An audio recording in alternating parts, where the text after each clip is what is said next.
Hi everyone, we're going to take a look at Bitcoin today. Just going to zoom out a little bit. This is a 6-hour chart again, and we've now come all the way back down pretty much to the bouncing off point for this serious sell-off markdown which we had starting in October, which ended in 21st of November.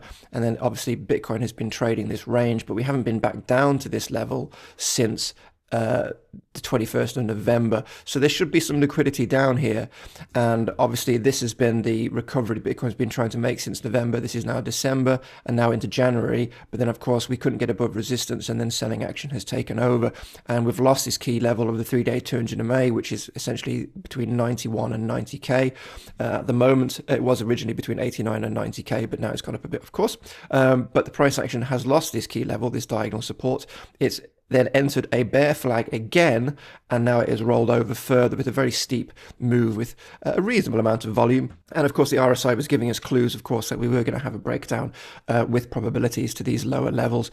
But we should have some buying activity in this area. We should have people looking to load up. As you can see, here you go. So there's quite a lot of people here, but they also are very mindful that we have a lot of potential to dip further. As if we scroll down, there is another level here, which is quite significant, around 76, 75K. So Bitcoin does need to establish itself first, otherwise we could drop even more, as there wasn't much there hasn't been much resistance to this pullback at all. And as you just look here, this is all the only green candle we really had. This is a 6-hour chart. The only green candle we had really following the move down yesterday, showing that bulls are really struggling to stop this bearish pressure. Although now, of course, we see with this candle that we are having some buying action coming in, and what we need to see from the price action, of course. And it's quite important now to switch to the higher time frames as opposed to the 15-minute chart, because we could see a double bottom on the 15-minute chart, but it could be very easily invalidated by the bearish pressure. Because this is such a strong move down, we do need to, of course, have everything find its feet first. So what are we looking for? We're looking for a nice bounce, right? Maybe back above 84.5K, and then coming back down, and then other people will start to buy here. And then, of course, we're starting to form a foundation in this area. So that's one possible opportunity we're looking for. We're looking for a reversal pattern of some kind, but again, a strong bounce in itself could be helpful. So like if we saw a bounce like this, which is probably not on the cards at the moment, then a lot of buyers are going to look to come back in at this area, and then we could head up from here. But if all we see is just kind of something like this, right, this is not very tradable price action either.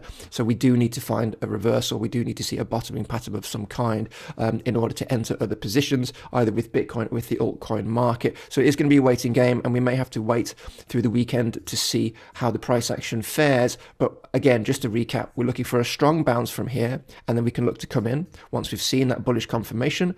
We don't want to see something weak like this, because that's most likely going to roll over. We need to see the buyers taking back control, and then when we do see that, then we can look to make an entrance. But if we try and enter now at these levels, despite it being support, considering how we've essentially arrived at this area, I mean, we haven't done this.